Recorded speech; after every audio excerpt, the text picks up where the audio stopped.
Kianzala, kianzala.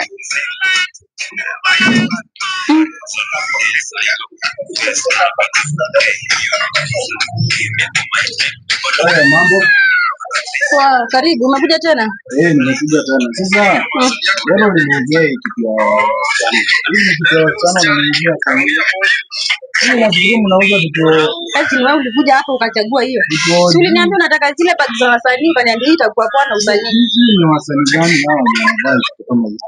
Hii ni wasanii. Si wewe ulishika ukaniambia hii iko sawa na usanii. Hata ukaivaa ukaiangalia vizuri. Sasa unasema aje? Ama uliona ni kama mimi ninafanana na hao wasanii wenye nataka wavae hizi. Kwa customer ulikuja hapa jana ukasema hii bag kwanza uliweka hivi na ukaanza kupost kama wasanii.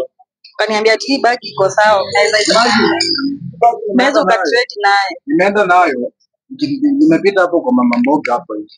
Nikikuja hivi kwa hii lamb hapo morning hapa hivi. Mama anaanza kuniita ati kijana kujia mboga. Mama nafikiria hii ni bagi ya kubebea mboga. Kweli yani ulinifanya aje kweli? Na mimi nakwanga kasi. Si ukitoka hapa nilikwambia ukibeba hii bagi utakatiwa na wanaume. Si nilikwambia hivyo? Sijafurahi. Si nilikwambia utakatiwa. Alafu kwa mama tu ndo ananiita pekee. Hakuna msichana mwenye ameniita, ni wamama tu ananiita. Wacha.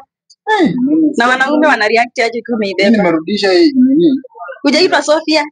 Hujaitwa Sofia? Hapana.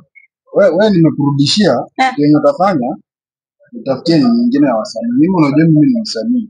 Ulibeba kwanza akaniambia hii itakuwa poa hii nayo nikiwa nayo location. Hii enda uuzia wa madeni wanatokanga hapo kwa street.